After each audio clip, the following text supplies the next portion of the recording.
Kementerian Perhubungan telah mengeluarkan peraturan terkait tarif ojek online. Tarif telah ditetapkan berdasarkan batas bawah dan juga batas atas. Lalu apa dasar penetapan angka tarif ini? Kita akan tanyakan langsung kepada Direktur Jenderal Perhubungan Darat Kementerian Perhubungan Budi Setiadi. Pak Budi, selamat pagi.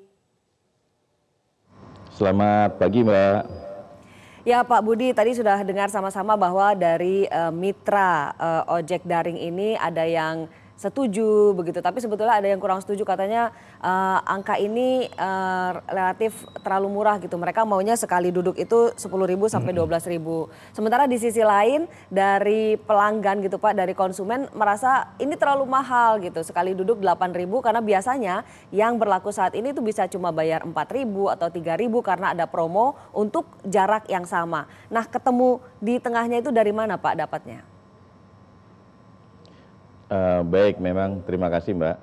Jadi saat kita melakukan penghitungan untuk biaya jasa, memang kita melalui berbagai macam dinamika dan juga kita juga melakukan berbagai pendapat, survei pendapat.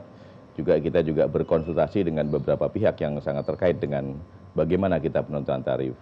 Kemudian angka ini kita dapatkan, kita mencoba bahwa para pengemudi juga ada yang mengatakan bahwa tarif yang sudah ada itu sudah cukup. Tapi kemudian sebagian besar mengatakan bahwa tarif harus ada kenaikan, karena memang yang kita dapatkan belum sesuai dengan apa yang mereka harapkan. Kemudian dari pihak aplikator juga mengatakan bahwa kalau misalnya tarifnya kita mengikuti bagaimana keinginan sebagian besar pengemudi, keberlangsungan dari usaha itu mungkin barangkali kurang bisa berjalan dengan bagus. Padahal pemerintah ini kan perlu mengamankan bagaimana dua aplikator ini bisa terus menjalankan sustainable dari kegiatan proses bisnis dari usaha ini. Kemudian dari para pengemudi juga harus kita akomodir karena mereka juga sudah menjadi tumpuan banyak orang yang sekarang sudah mendedikasikan profesinya untuk kepentingan ojek online. Jadi kita pada posisi yang bagaimana kita untuk meneruskan supaya dua aplikator besar Grab dan Gojek masih bisa berjalan. Kemudian profesi ini sebagian disampaikan Pak Menteri Perhubungan dan Pak Presiden kita mengatakan adalah profesi mulia yang memang harus kita lindungi.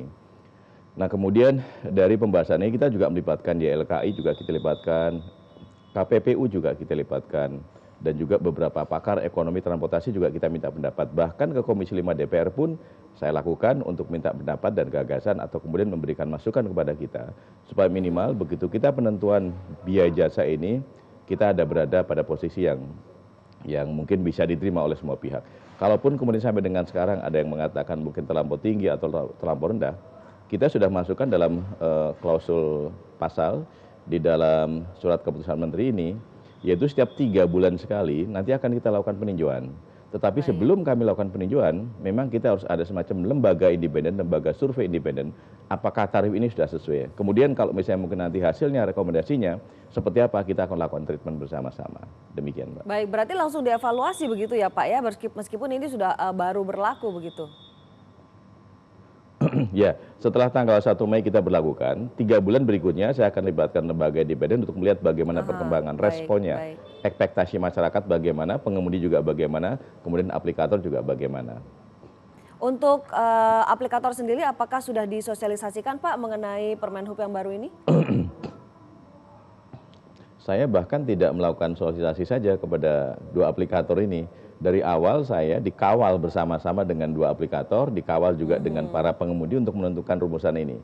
Memang kalau dalam pertemuan-pertemuan itu memang kita agak alot, tetapi kemudian kan memang semuanya harus ada yang saling memberikan masukan, ada yang kemudian bisa naik, ada yang turun. Sehingga kemudian setelah kemarin juga saya pagi masih berkomunikasi dengan beberapa aplikator, bahkan juga dengan pengemudi. Akhirnya saya sampaikan dan mereka menyatakan karena kita membuka satu pasal, yaitu menyangkut masalah 3 bulan tadi, dan juga kemarin tambahan dari Pak Menteri Perhubungan menyampaikan bahwa aplikator tidak boleh mengambil di atas 20%, jadi harus di bawah 20%, akhirnya bisa diterima. Nah Pak Dirjen, ini berarti siapa yang mengawasi Pak? Karena kan ada 3 zonasi, lalu masing-masing zona ada batas atas, batas bawah begitu. Siapa yang akan memastikan atau mengawasi bahwa aplikator akan bermain di zona-zona atau di batas-batas yang sudah ditentukan? Sesuai dengan kemarin yang kami sampaikan kesepakatan kita, bahwa nanti beberapa lembaga yang sudah ada, yang sudah existing mungkin bisa kita lakukan juga, kita akan kerjasama. Seperti KPPU, YLKI. Tapi kemudian kalau dua lembaga ini juga mungkin masih kurang, kita akan mencoba kerjasama dengan salah satu lembaga yang memang mempunyai komitmen atau mempunyai tugas melakukan riset atau kemudian penelitian dan pengkajian.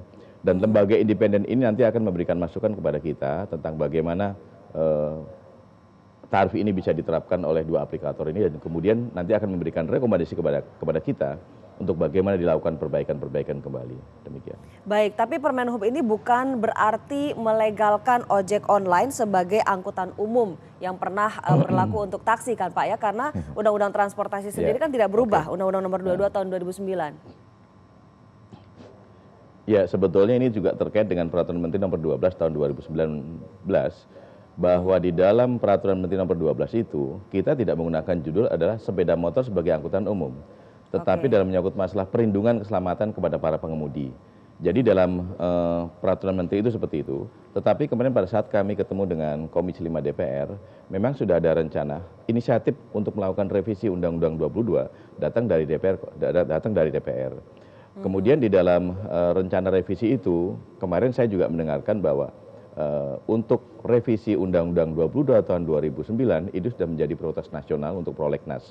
Jadi perkiraan kami nanti selesai pemilu, saya kira menyangkut masalah revisi ini akan digulirkan di Komisi 5 DPR.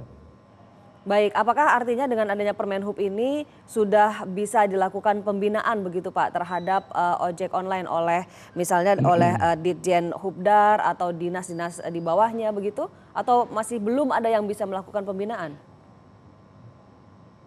Saya kira untuk awal ini di dalam regulasi PM12 termasuk juga keputusan Menteri menyangkut masalah tarif ini, itu sudah bisa melakukan langkah-langkah kita untuk melakukan pembinaan atau kemudian supaya para pengemudi sudah komplain dengan regulasi yang ada. Karena di situ kita akan menyampaikan terhadap beberapa isu, yaitu menyangkut masalah perlindungan keselamatan, suspend, juga bagaimana nanti berikutnya kepada aplikator akan melakukan suspend kepada para pengemudi, sudah kita harus di situ juga. Kemudian berikutnya ada menyangkut masalah hubungan kerjasama antara pengemudi dengan antara mitra pengemudi dengan pihak aplikator. Itu juga sudah kita lakukan, dan termasuk terakhir adalah menyangkut masalah perlindungan kepada pengemudi dan juga kepada penumpangnya. Perlindungan dari aspek keselamatan juga keamanan disampaikan tadi adalah menyangkut masalah asuransi. Jadi kalau terjadi kecelakaan bisa ada perlindungan asuransi kepada pengemudi maupun kepada penumpangnya. Baik Pak Budi Setiadi, Direktur Jenderal Perhubungan Darat, Kementerian Perhubungan, terima kasih banyak sudah bersama kami pagi hari ini.